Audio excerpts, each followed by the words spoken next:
All right, we're recording and we're going to start.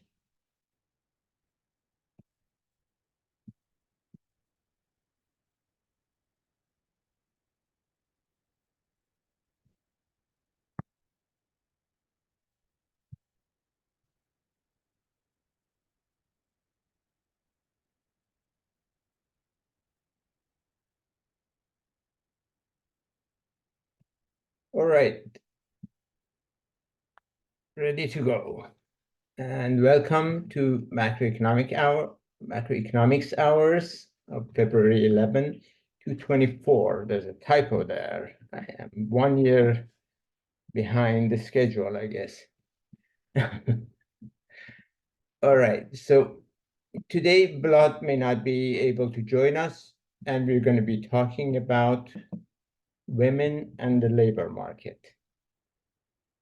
That's the topic that we said we're going to continue discuss this time. I posted a message with tons of readings. This is just a suggestion if you would like to pursue, and there's a lot more if you're interested. So don't be intimidated. Most of these are easy readings, but you probably will get the gist of the matter in this discussion that we're going to have today. And in case you're curious to know more, learn about more details of what are the debates, what are the issues, and what's the most recent research result, you can go to these references or ask me for more and more updated material. Okay, uh, what I would like to do is to follow a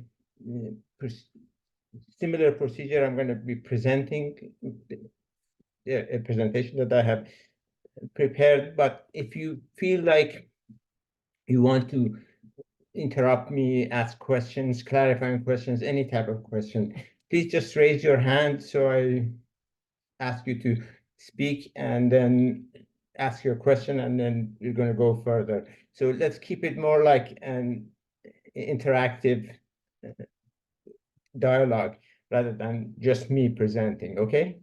So feel free. All right, so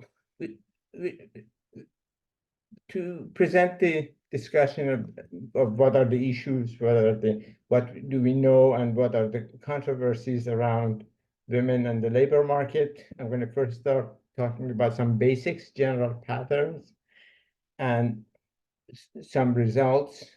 Then I'm going to look at 4 particular topics: role of culture, government policies, economic factors, and technological factors. And first, I'm going to look at participation, women's employment, and then we're going to move to issue of gender gap in pay, which is a very important issue. There are too many issues to cover everything in one session, so I'm just going to limit myself to participation and pay. In terms of glass ceiling, etc., there's a lot more to explore, and there's a huge amount of research on this. Now, let me start with a very basic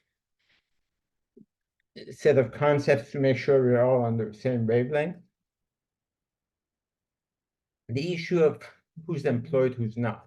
And you're going to see that you're familiar with, assume, with most of these, but there are some details that become important as we proceed because of the way things are measured. All these variables, the measurement is a key issue, as you're going to see very soon, and that's why I thought I'd better start with the basics. So a person is employed if they have a job at the time of the survey.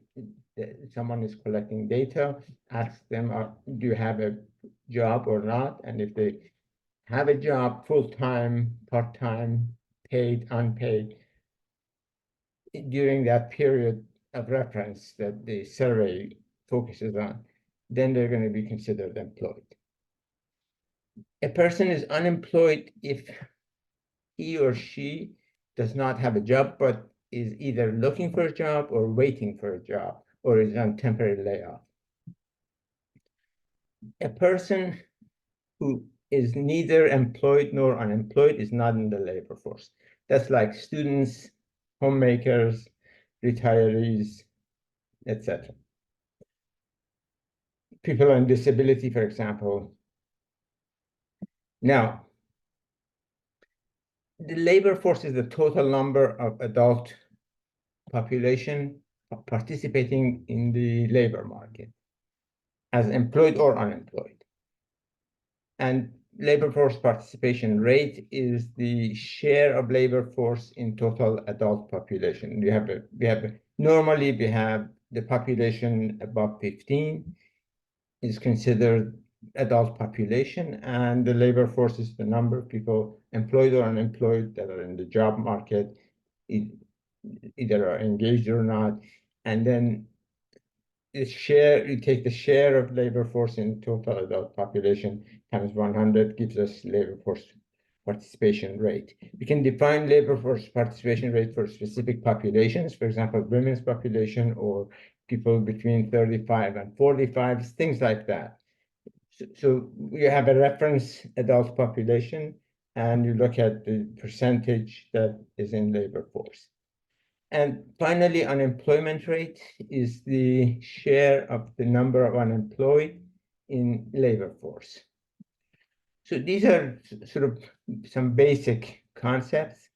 And now I want to go over some details here, historical trends, so you get a sense of what has been happening and where does a lot of controversies are based on what has happened in the past.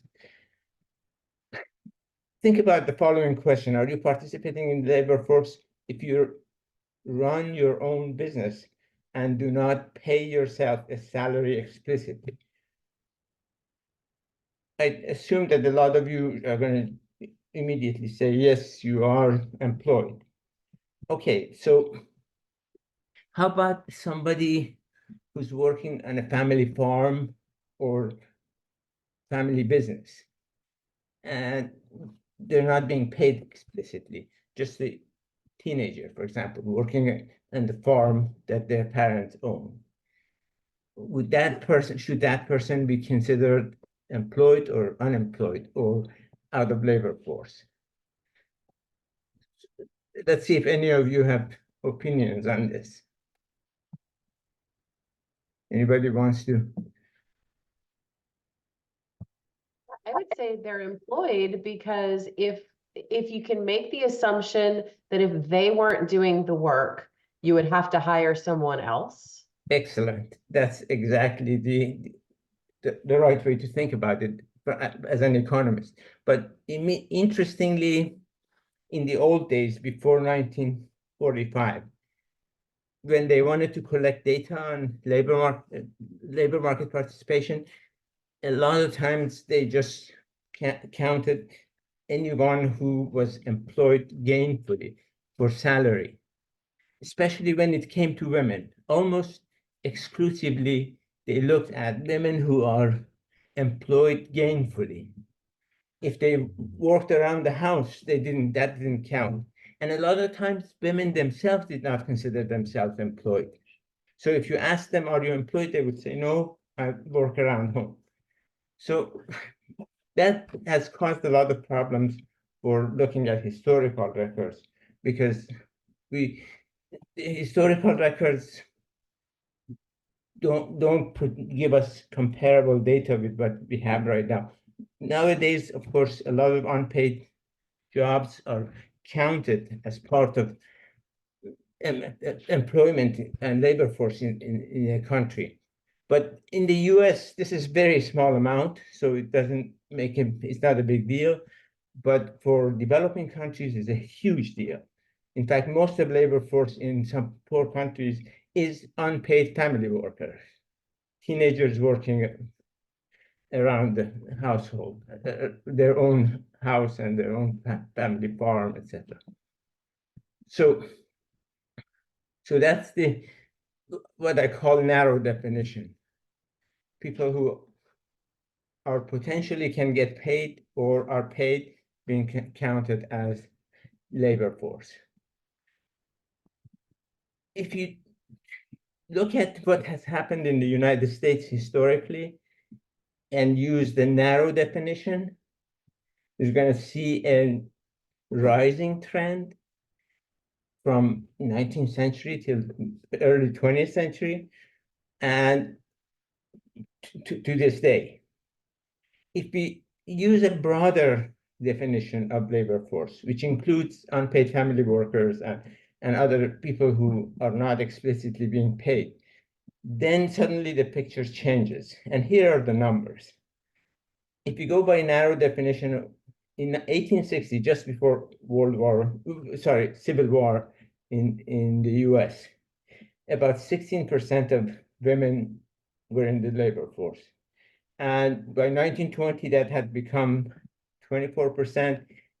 Nowadays, is about 56%. If we go by broad definition, then we have 57% in 1860, 50% in 1920, and about 56% nowadays. So this narrow definition that I have used for these days is a bit higher estimate than actually the labor statistic, the Bureau of Labor Statistics puts out. I'm going to show you the actual data, but the difference is not that big of a deal. The key point here is that the formal part of women's employment has been rising, but if you look at total participation, it has a U-shaped trend. And here's what has happened since World War II. Men's participation was over 95%, and that has come down to about 68% or so. And women's participation, this is mostly the narrow definition that had been used in the past.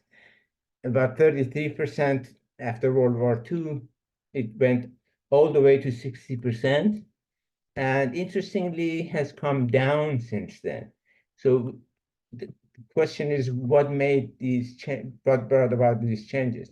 This change going from about 33% to 60%, that has been called the quiet revolution, the biggest social change in the United States probably ever in this span of time, in about 50 years. So let's see. Any comments, questions so far before I go further?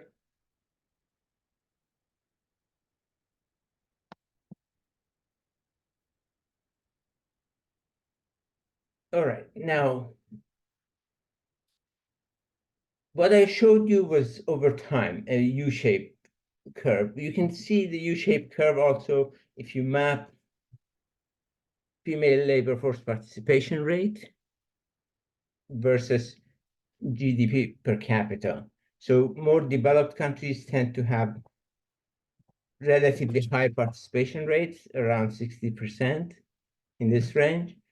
And if you go to the very poorest countries, the participation rate is in fact much higher, about 80%. And in the middle, the participation rate drops. That's the part where it's lowest. And we need to understand what is going on. Why do we get this U-shaped trend? And then what also explains the deviations, because not every country is on that line. Some countries may be relatively rich, but participation rate of women is quite low. Which are these countries and why they're there? And how come, for example, you have such huge differences? You have a country with high income, with 80% population of women engaged in labor force versus about 20% in another country with similar GDP per capita. Okay, so let me show you this time trend in participation in a few countries so you get a sense of how common this is. But some countries do show a very clear U-shaped trend. For example, Turkey is one of them. As you can see, in Turkey, about 65% of the population in 1960 of women in 1960 were in the labor force, broad definition, and it went down very systematically until around 2005, and then ever since it has been generally moving upward. But you don't see this in everywhere because some of the turning points occurred before we collected data on developing countries. For example, if you look at Indonesia, in 1960, it was about 30%. And also the data collection may not have been that great. That may explain some of these major ups and downs in data. But since 2000, when we have better data for participation, the trend has been upward. So they've been on the rising part of the U shape, the latter part. What factors explain the fact that in Turkey, if I go back to case of Turkey, you can see here about 30 to 35% of labor force nowadays are engaged about 35% of the population of women are engaged in the labor market versus the case of Indonesia, where the numbers are well over 50%. So what explains these differences, etc., is something that I'm going to come back to. Just wanted to show you the patterns that one can see. There's one more interesting case I thought to show you that shows how things can change very quickly in a country, and that's the case of Saudi Arabia. Participation in Saudi Arabia was very low until just 10 years ago. It was about 20% of women participating in the labor force, and suddenly it has jumped to 35% in a matter of a very, very few years. And interestingly, in that period, although a lot more women have come to the job market, their unemployment rate has gone down.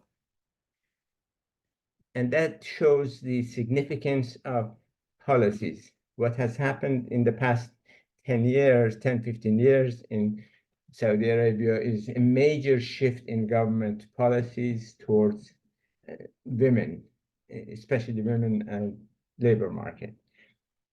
Okay, I'm going to come back to this. Just wanted to show you the data and the patterns that we see. Now, how do we understand and explain this U-shaped pattern? The most popular theory of U-shaped trend in female labor force participation rate, when I say, by the way, this abbreviation LFP, labor force participation, so that I don't repeat writing it every time, I have put the acronym here. It starts with, this is the most popular theory. It starts with an assumption. In traditional societies, women's role in the society, in the economy, is primarily family care, taking care of children, elderly, and the whole family. And if they work at all, and a lot of them did work in the old days, it would be around the house. It would be a handicraft activity. It would be farming near the house. It would be animal husbandry around the house. If they had a stable, they could keep a cow or two, or maybe chicken, and produce chicken and eggs, things like that. These were activities that women engaged in. And in those settings, and that's the case also in underdeveloped countries, production is mostly family activity. So women's labor force participation is quite high, especially because incomes are very low and they have to work. So there's not much of an option. And responsibilities for home belongs to women. Men work outside home. As industrialization proceeds in a country, or historically it has proceeded, jobs have moved away from home. Factories have been established, so people would be working in factories, not near their homes. And that has made a huge difference in terms of relative participation of women and men. For men, it has been opportunity for getting paid higher, being more productive. For women, it has made it costly for them to participate in the labor force. And that difference has caused division of labor to change. Division of labor, home, and any activity around the home, home care, women's job, outside jobs, men's area of activity. So that has exacerbated any gender-based division of labor that existed in traditional societies. But this is a temporary event because as economic development progresses, technology progress comes about, opportunities for women to educate themselves, to get jobs, to work in more formal capacities increases, and that increases their participation rate and their employment rate and reduces their role around the house. There are also other factors that help this process. There's been, for example, as education goes up, opportunities for gainful employment go up, childbearing and child rearing becomes less of an issue. People have lower fertility and lower number of kids, and therefore there's less work around the house. Technology also brings about, for example, equipment, the appliances like washing machine, dishwashers, etc., that reduce the amount of work that is needed at home. That frees up women's labor, and then they can do work outside home. Combination of these changes, along with social change, ideological change, and sectoral change, could open up opportunities for women to join the labor force, and that explains the rising part of the U-shaped curve. Okay, any comment on this so far?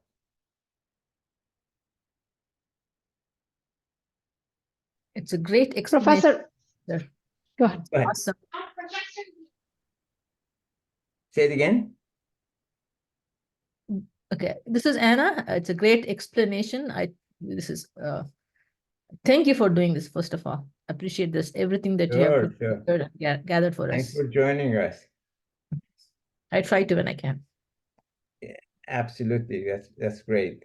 All right, so if you Yeah. again have Professor Hadi, yeah, Yes. just a quick thank you. I Sure. think this is a fantastic insight into the history. I wonder if we have a correlation of any population growth, percentage of birth rates or whatever, to overlay on this to kind of go back to these assumptions, right? Like as the washing machines technology advanced. I just curious as to how does this relate to growth. birth rates, if you will. The literature on growth has not produced a whole lot of evidence that growth rate goes up as women participate more. But my own sense is that that's mostly because of the maybe techniques that we use that we have not been able to detect that more firmly. There's some studies that show growth goes up and participation goes up, but the problem is that everything is endogenous, everything is affecting everything else, and there's so many factors involved that we have not been able to separate out the specific impact of women's participation on growth. But one fact is clear. Higher incomes are associated with, in today's world, except for the low income. When you go from the middle range of income up, higher incomes are associated with greater participation of women, generally. Unless there are some strange factors that I'm going to come to that cause, for example, participation to be very low despite how high incomes. For example, if income is coming from oil and like many oil exporting countries around the Persian Gulf, you could have very high per capita income, but not a whole lot of participation of women. In that case, even men are not really doing a whole lot. It's the nature that has gifted the country with oil, and that's the source of income. And it looks like an outlier in that sense. I'm going to actually show you in that graph that I showed you in the U curve, which countries, for example, are Middle Eastern countries and what that means generally. All right. Any other comment, question? I would like to add one more item to this, probably, or my perspective. It should be the support network. People who have a lot of support can do this. People who don't have enough, I think they have to compromise. That's a very good point. And that's right. Then that's the social structure that I should have added here, that if you have, for example, the extended family living together, that could offer opportunities. But usually those situations also, a lot of women need to take care of the elderly. And that reduces their opportunities to work outside home and causes interruption in their work, even if they have jobs. So hold on to that comment and let me come back to it, because that's a very important observation. What does the social structure do? Exactly. Okay, so let me start with the role of culture, which I think is the most important factor in determining labor force participation rate. Now, as I mentioned, I defined the traditional societies and the assumption behind the U-shaped curve. Essentially, we start with traditional culture, which says that division of labor between men and women should be based on the roles inside house versus outside house. Women should specialize in child rearing and family caregiving, and they may engage in production, but as long as it's available nearby or inside home, whether it's farm for villagers or maybe, as I said, animal husbandry or handicraft. Work outside home, especially away from home, is the area where men are supposed to be active and they serve as breadwinners. This concept is very popular, very common around the world, that this division of labor is the way it's understood. And this, in my understanding, this traditional culture has continued to shape female labor force participation even after industrialization has started in many societies. The extent to which this idea is dominant in the society. For example, as I mentioned, Middle Eastern societies have some of the lowest labor force participation rates in the world. Let me show you the graph that I had produced before, now adding the names of countries of Middle East region. I somehow went too far. Let's see. No. Okay. Let me. Okay. Here we are. Now, you see here the countries that, oh gee, this just keeps jumping by itself. The lower part of this graph, this diagram, shows that Middle Eastern countries basically dominate the low end of the participation rate. And that has a lot to do with the culture of the region. Of course, there's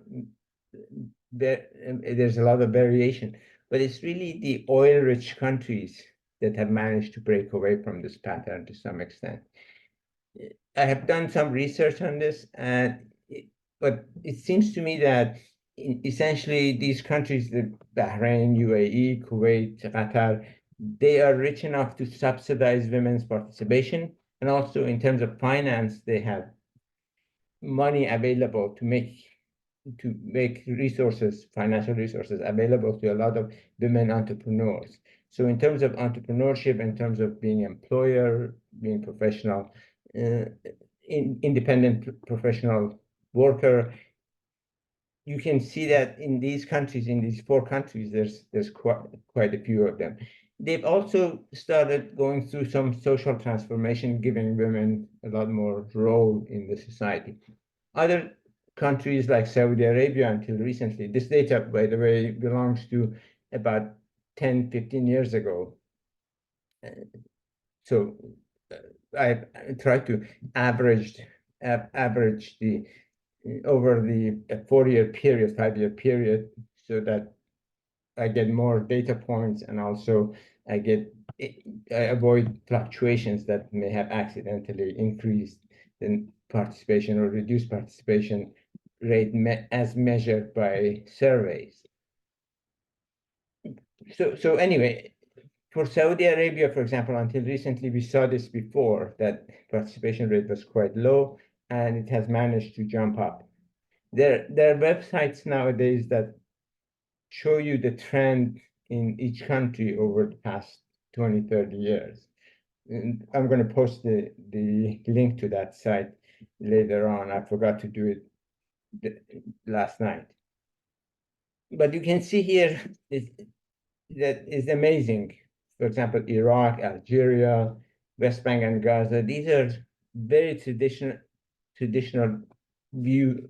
People in these societies typically have very traditional views of what women's role is, and as a result, participation rate is quite low because people are concerned about the women of the family working outside, and they're worried about what other people say. They're worried about what might happen to them at work, and also a number of these countries like Iran and Iraq and Algeria have oil, and that income enables the families to have a reasonable standard of living without 2 people working.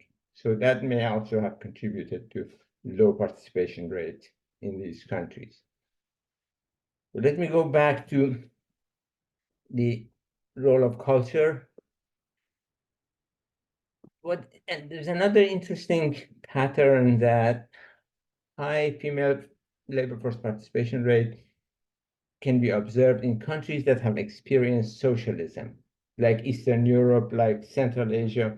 And the case of Central Asia is very interesting because in terms of religion, they are also Muslim, like most of the Middle Eastern countries. They have, in some ways, they have had historically cultures that were similar to Middle Eastern countries. For example, there's not a whole lot of in the past, there was not a whole lot of cultural difference between Iran, Afghanistan, and Kyrgyzstan. They were more or less similar. But countries that were under Soviet Union, the Soviets and communists ruling the country were very keen to increase women's participation in the labor force. And that basically changed the views of men in those countries. And nowadays, despite the fact that Soviet Union has fallen apart, the participation of women remains well above 50% in all those countries. And this is also true of China, true of Vietnam, and many other countries that have experienced socialism. The secular view and the egalitarian view of communists seems to have helped women have better opportunities to work in the labor force. And there's also a number of other studies that show the significance of culture. Here's one very interesting example in my view. Some Harvard University scholars had collected data on labor force participation of women who are migrants into the United States from other countries, and looked at the participation rate that they have in the US, and then correlated that participation rate with the participation rate in the country of origin. For example, somebody coming from Saudi Arabia, a family comes from Saudi Arabia and settles in the US.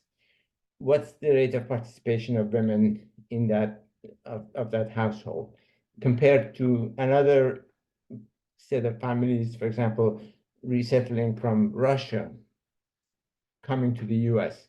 And then they had correlated what they do in the US with what's happening in their country of origin, and there's high correlation, which means that people probably bring their cultures with them. What is also more interesting is that this continues in the second generation. The daughters of such families also have participation rates that are correlated with the country of origin. So even the second generation could be affected by the culture. And I think this piece of evidence confirms that culture plays very, very important factor, very important role in determining labor force participation. This is, of course, not something that comes just simply from economics. It's clearly a cultural factor that may even be hurting the economy, because a lot of these women who do not participate in labor force could have had, if the culture was different, they could have had opportunities to work outside, flourish their talents in the labor market, something that they cannot do if they remain confined to their own household. So, and that could have produced a lot more output, that could have met a lot of needs in the society. And that's where the part, I think, where if we could measure things correctly, we could show that countries that have managed to break that away from traditions and allow women to participate in the labor market productively also have higher economic growth and higher incomes as a result of that. Okay, comments, questions? Yes, I do have one. Sure. It's great to learn that even migrants bring their origin culture into US when they settle down, and it continues even the second generation. But it's unfortunate that those countries are having a change in culture, while people who migrated still hold on to those older culture. Right, but as I guess if the origin changes, then the migrants also change. So that at least the new migrants are going to be changing, and even the old migrants might, when they go home, are connected with their home country, and they see that attitudes have changed in the home country, they may actually see themselves differently, see their roles, look at opportunities that they have, and think about themselves and their family and their role in society differently. Right. They become visitors rather than adopting those cultures. Right. That's true. Now, when I say correlation is high, it doesn't mean that they exactly reproduce the same rate of participation in their origin. It's just that, for example, the probability that a woman coming to the US with a Saudi family, the probability of participation is lower than the average in the US. And also lower than somebody that comes from Poland, for example. It's true. Yeah, right. Okay, so now let's go to the role of government policies, which is very important. Government policies matter a lot. One factor that definitely makes a difference is education. Expanding education to all the population helping women reach higher education at the more broadly, bigger part of the population being able to afford to reach higher education. That all makes a difference. Family planning to reduce the number of births in many societies has also helped participation. Of course, if the traditional values and the traditional culture does not interfere with this. Labor laws, like, for example, maternity leave and also parental leave in order to take care of kids, all those things matter for women being able to participate without interruption. Disruption in professional life, people moving away from jobs in order to give birth or take care of kids, etc. That is some of the most costly factors for women to maintain their profession and remain productive and build careers. Men usually don't face those problems. Childcare, elderly care, taking care of grandparents, parents, etc. Those things usually fall on the shoulder of women, and if government comes up with policies to facilitate childcare, to take care of the elderly, that could free up women's times and help them maintain jobs or seek jobs. Healthcare systems, similarly. I'm originally from Iran, for example. I go there and participation rate in Iran is quite low. And I asked myself, what are these women doing? And then I noticed that, for example, the healthcare system is not functioning very well. So a lot of women have to take care of, especially the elderly, children, or any other member of the household is sick. They take care of them, and they take them to doctors. They take care of them when they're sick or they need help, and the elderly is kind of year after year, they need care. And the view is that it's women of the family that should be taking care of elderly. You should not put your parents in a nursing home, for example. And that's very exacting. And that's one of the reasons why a lot of women don't even think about participating in the labor force, despite being extremely capable and talented.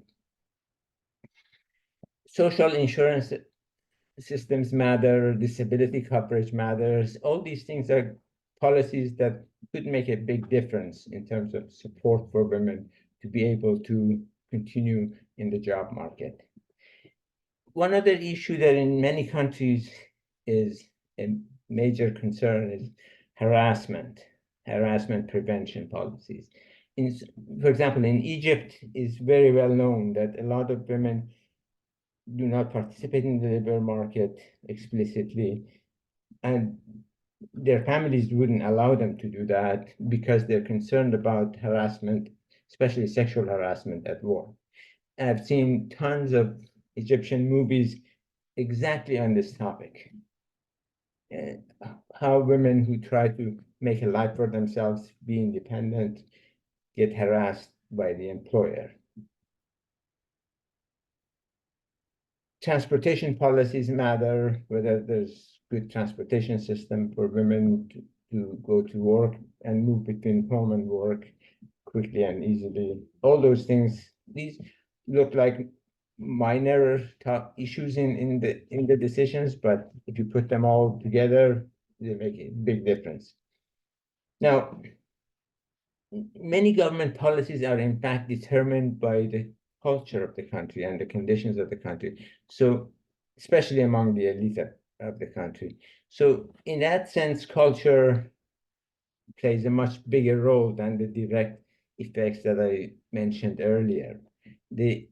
In fact, culture also shapes government policies that in turn affect labor force participation. Now, on top of these, economic factors also matter. For example, we know that career disruptions due to childbirth or other life events taking care of parents, etc., they hinder women's professional advancement.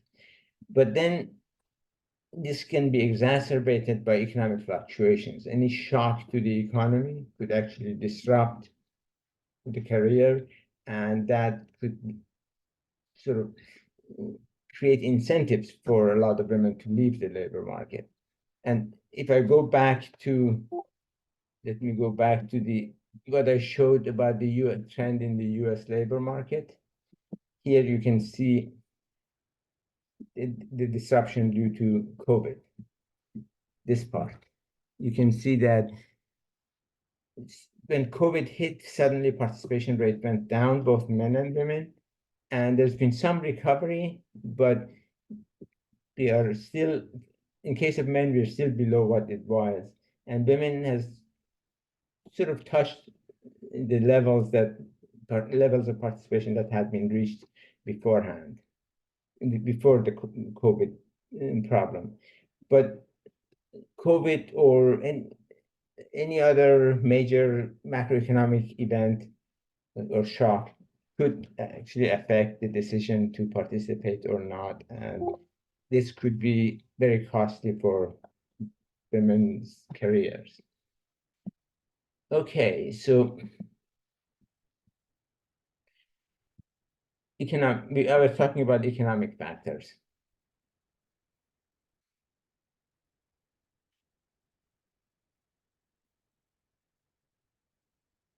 Now, given that traditional culture and some government policies assign roles to women, especially female employment, then if a lot of people, for example, believe that if jobs are scarce, men should be prioritized to get the jobs, which happens especially when you have a recession, or when the country is not generating a whole lot of jobs. And then that kind of belief that men should get the jobs causes disruptions or lack of motive for women to participate in the labor force. And one can see this around the world. In fact, there's a survey around the world called World Value Surveys, and they ask this exact question. If jobs are scarce, should men be prioritized to get the jobs? And one gets surprised what high percentage of respondents actually agree with this statement.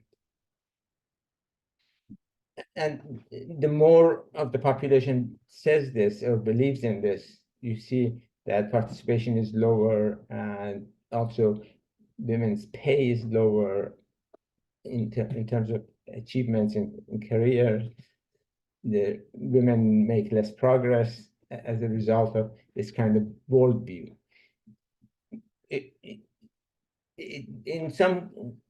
A lot of times when you talk to people who believe this or say such as or endorse such a statement when jobs are scarce, to them it looks very reasonable. But in fact, from an economic perspective, jobs should go to people who actually are the most productive.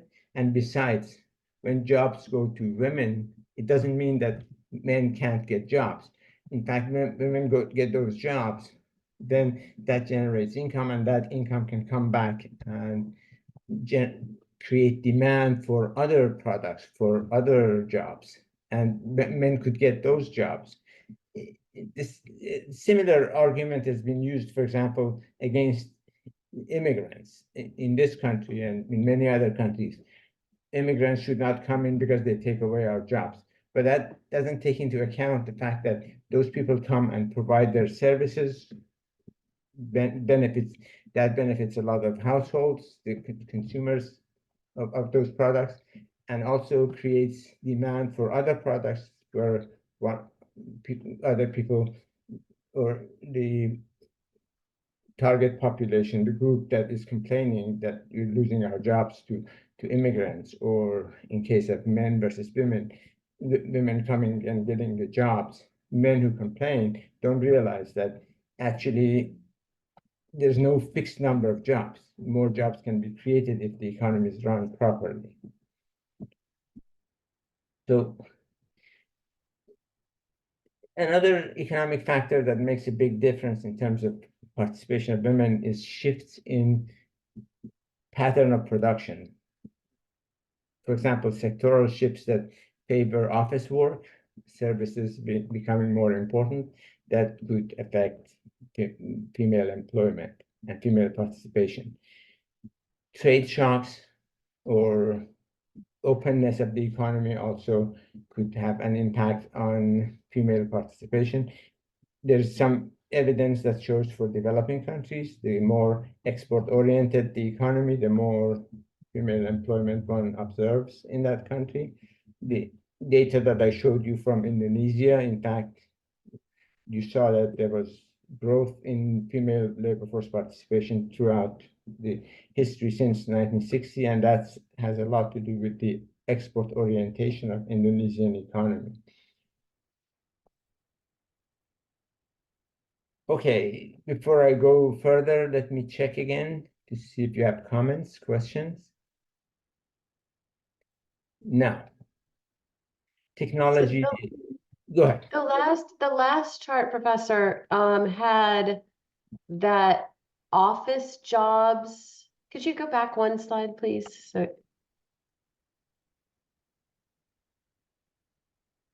yeah, so in favor of office work could expand female employment. Is that office work as opposed to physical labor? In factory Or- work, or farm work. Got it. Okay, because in my head, I'm thinking, office, I think one of the benefits of guess. remote work, I think helps out people that are caregivers. So I was thinking in office as opposed to remote, but I see Right, now right. this Exactly. is a different dichotomy. Remote is, of course, is a more recent phenomenon, but that has helped tremendously because if you read most of research, best research in the past 10, 15 years, the emphasis is make jobs more flexible, time-wise. And I'm going to come back to this. Wonderful. Time flexibility, temporal flexibility is the key. And of course, men now love it too, but if for women, it makes a huge difference. And Definitely. that's Okay, something thank you. that had not been appreciated as much in the past. So technology shapes the kinds of jobs available, the desirability for female job seekers, and time flexibility or temporal flexibility is a key factor. It benefits women much more than men. Technology could also make household chores easier, less time consuming. Family caregiving could be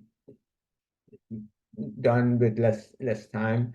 And as a result, that frees up time and creates opportunities for women to seek employment outside home.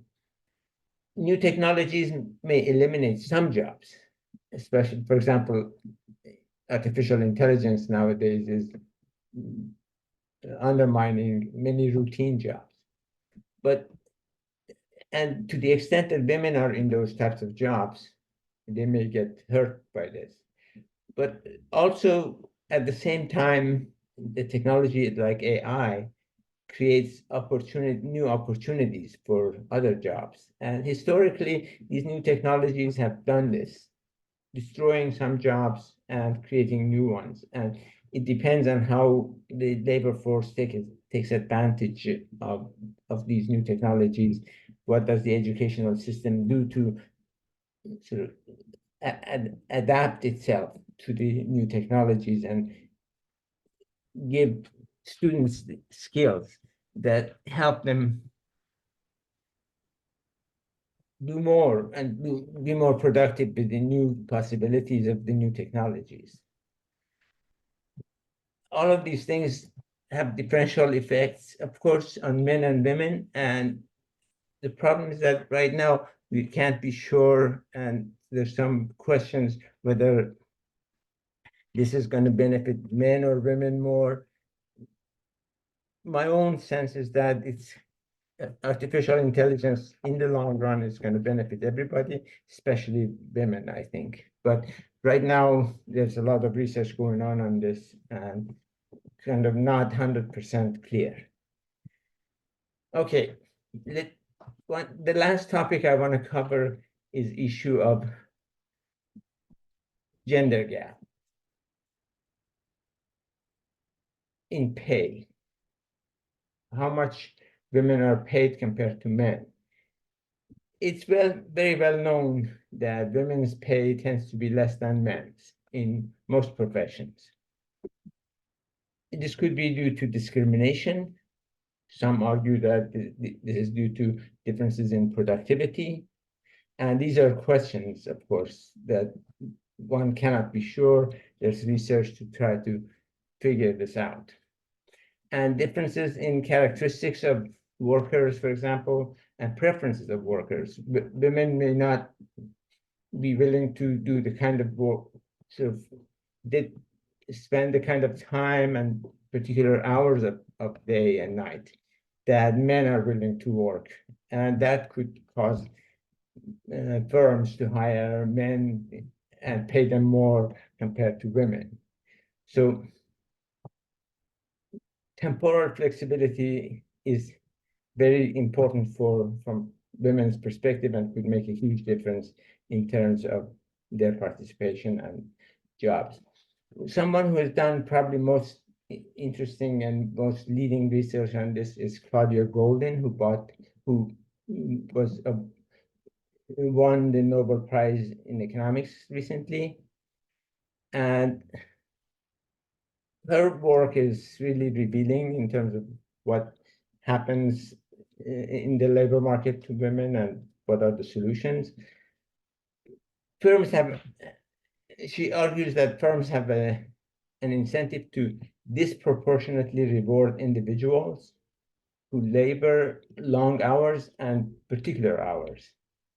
And this, in her view, favors men. And she shows this with her research and data that she gathered. The pay gap then may diminish, and in fact, it may vanish in the future if the structure of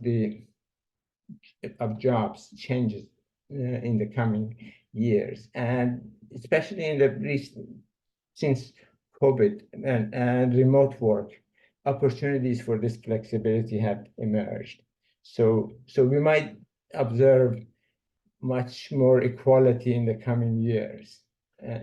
And there are also other reasons to think that equality is on its way to come. And what is interesting is that this equality is going to come about not as a result of any particular policy or law or change of rules. It's just something that is driven by technology and driven by the firms trying to adapt to new economic conditions after COVID. So we can already see this in technology sector, in science, healthcare, and it's less apparent in the corporate sector, in finance sector, and also legal world.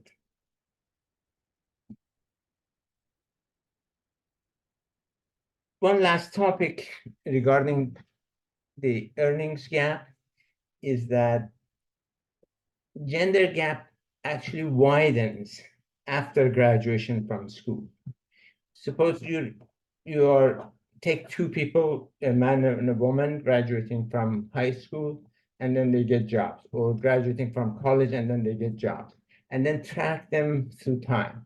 In the first 15 to 20 years of graduation, their pay actually widens, the gap widens. Men's goes up and women's does not go up that much. And that difference becomes larger and larger over time until about 15 to 20 years. After that, it levels off or even may close, the gap may be closed. And there's, again, a lot of research to try to understand what are the drivers of this. And it seems that women with children, married especially, they are more likely to get paid less. And that part of that expanding pay gap may be explained by these phenomena. What is interesting is that the pay gap is much larger for college graduates than for high school or less educated women. And it seems that women have greater difficulty getting paid equally in sectors that have less job flexibility. They can, when they can't get time off and work shorter hours. If in these kinds of research, it's even when you control for a number of hours work, you look at characteristics of the worker and the job, women seem to be getting paid less, and also this expanding wage gap continues for 10, 15, 20 years down the road. Let me give you some numbers that gives you a sense of what happens. For example, take college graduates who were born around 1970. When they graduate around, when they are 25 to 29, they graduate and get jobs. And then one compares them, the same people, the same women and men born around 1970, when they are about 40 to 44 years, about 15 years later, after their graduation.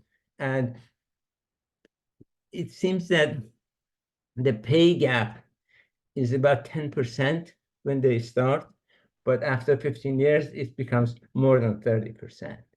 That's a huge pay gap increase.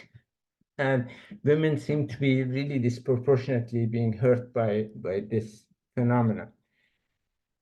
So after late 40s, the pay gap seems to shrink a little bit, it narrows. There's some research by Goldin and her colleagues that shows that about 44% of this increase is due to differential in mobility. Men moving from one company to another and raising their salaries while women staying, or even when they change jobs, they don't necessarily benefit from it. And then the rest is due to increase, about 56% is due to differential earnings changes within the establishment. Even if the women and men who stay in the same company, you compare them initially and then compare them 15 years later, about 56% of increase in their salary is due to changes in their salary within the firm. So men get rewarded a lot more and their salaries go up much faster than women. The initial gap is very small compared to the gap you see 15 years down the road. So this is a key part of new research, trying to understand the reasons and how this could be stopped, or the pay gap could be narrowed much earlier. And probably the flexibility of job is going to do a great part of the task. All right, so let me actually show you this graph and then finish. This is in the slides, so you can take a look at it later on. If one looks, it shows the pay gap trend for those women who were born 1970. What we have here is that the green line shows the gap through time, and suppose that we look at people who were born 1970, then we look at them graduating in 1995, and then from 1995 we track them. So the pay gap of women versus men goes from about 10% to about 44%. And this is for college graduates. For unskilled workers, it's not much, and for high school graduates, it's much less than college graduates. Now, if one controls for the staff, what happens within the establishment, this part, the right-hand side graph, shows you what happens between establishments.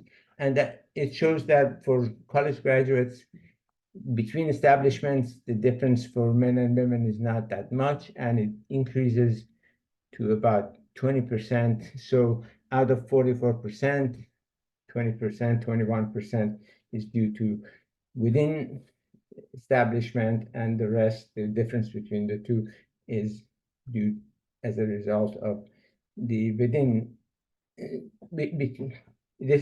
This part is within establishment, and then the rest is due to within establishment differences. So within establishment is a big chunk of the total of increase in pay gap. Sorry, I went a bit over time, and let's discuss this if you have questions, and then we're gonna end the presentation. So Professor Hadi, just a question regarding the last sheet. Can you show the last sheet? Sure. Yeah. Let me go back. Exit it. So conceptually, Is this the one? when we say the between establishment effect, it means that if the government has some policy, that means they can reduce the payment difference, right? Yes. Okay. I see. So even though we still see the difference there, I mean, if the policy, if the government provides some policy, but it can reduce the difference dramatically from like negative 0.45 to. This is going to be the government won't be able to do much here, because this is the result of millions of micro decisions that firms take to give more compensation or pay raises to their male employees versus female employees. And these individuals are so diverse, so different in many dimensions, that it's very difficult to be able to tell them that, tell the firms not to give the higher pay or pay women higher. It's just very difficult to detect. What needs to be done, I think, is to create conditions under which firms do not have the incentive to pay their male employees a lot more than women. Understood. Thank you, Professor. Sure. Okay. Professor, the notion of switching establishments, I have lived that. You move establishments and you can renegotiate pay every time, less power when you're staying. Has the research talked about why women tend to stay with establishments and move less than men? Actually, I'm not sure it's entirely due to that, because even when women move, they make moves that have much less gain. When men move, they increase their salaries by 25-30%. When women do it, it's only 10%. And a lot of times also for women, the move is associated with some disruption in their careers. For example, a child is born, so they leave the market for a year, then they come back. Now they've moved, but when you look at their salary after a year that they come back to the labor market, it's very similar to what they earned before. But meanwhile, a comparable man's salary has gone up by 10-15%. Mm, interesting. Yeah, totally agree with that point. I have a follow-up on the last question. This is the government policies. Countries in Europe have a better social structure, unlike US. So are there any challenges for US to bring about those social structure that will help women? Oh, sure. No, that's a very good question. Still, US actually in many ways is a lot more traditional than European countries. And the attitudes, although they've changed a lot in the past 40 years, 50 years, but still you see some lingering attitudes that are the old views and traditional views. In Europe, government has taken a lot more steps in terms of daycare, healthcare, many other in many other aspects of life and work. The governments in Europe have been a lot more helpful. So is there anything stopping US government from doing all these? Are there challenges? Well, just look at the debates over abortion, look at the debates over gender issues in this country, look at the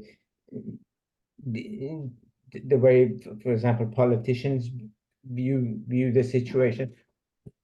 For example, if you talk about childcare, for example, the government in the US does not seem to be very involved in helping out, while in Europe, governments are pushed to do this. Here, the pressure is not there, and it varies, of course, state by state, and some pockets of US society are much more active, more supportive of women's work, but other parts, you don't see a whole lot of enthusiasm for women's professional development. Yeah, we have been going backward in certain Exactly. Exactly. The other also thing is that a very I should say puzzling attitude. For example, in some cases they say free markets should determine, so the government should not be doing anything. The same people also argue that government should be doing a lot of intervention. For example, look at Florida, for example. Governor DeSantis argues that he wants the markets to work freely and therefore he's more market oriented. But at the same time, he seems to be very interested in controlling what is being taught in schools and what role women should have in society, limiting their choices, for example, as far as healthcare or abortion choice, for example, is concerned. So it's a very contradictory attitudes that you see in this country regarding women's role. Often invoking, in some cases, free market as the best solution, and then the next issue comes up and they seem to be very much in favor of government intervention. So this looks like a principles of agency theory at play. Oh yes, there's also, I think there's a lot of cultural confusion which exists in all societies. The question is how much. And living in this society for 45 years, past 45 years, I get the feeling that there's a lot of confusion among voters, among the public in general. And that is where social media comes into play. Social media come in, and also politicians just respond to that. Politicians, they see opportunities to say contradictory things that people like to hear, they get reelected. That's all they care about. And in fact, the quality of people who get elected sometimes is terrible exactly because of the confusion among voters. Unfortunately, technology is enabling those activities. That's to some extent true. That's right. That's right. Although if you go back in the old days, also before social media, I did not see a whole lot of benefits or advantages in that system either. It's a mix. Essentially, what we need is better educational system that makes people think much more critically and more actively. And we don't have, in some parts of the society is just great. It's really first rate in terms of what is achieved globally.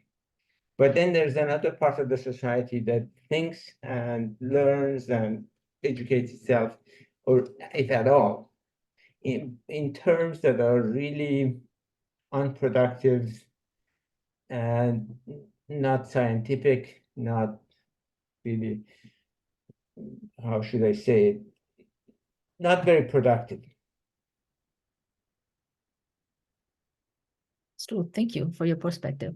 Sure, thank you for joining us. And any other question before we close the discussion? It was great to see you all. Thank you for joining, and send us your information about the topics, the information about topics that you would like to see us discuss, and we're going to be focusing on the topics that you're interested in. In the past, mostly we've been choosing the topics, but last time this was suggested and we abided by that suggestion. We followed the suggestion, and I hope it's been worth your while listening to what I had put together. Thank you to the person who suggested this idea. And I also have another topic that is of interest to me. I'm not sure if others would be interested as well. This is on social economic disparity. Inequality, yeah? Quality, yeah. Okay, definitely. It's widening between the population here. So we're gonna sort of check it out. I think a lot of other people might also be very interested in this, so we're gonna do some research and make sure we have up-to-date material to present and then discuss it. If you also would like to join in, participate in the presentation, etc., we welcome anybody who does that as well. So this is an open forum, and we would like to hear your voice and your suggestions. It's great to see you. Thank you, Professor. This was wonderful. Thank you. Bye-bye. Thank you, Professor. Thanks so much. Thank you. Thanks for joining us. Thank you, Professor. Thank you. Bye-bye.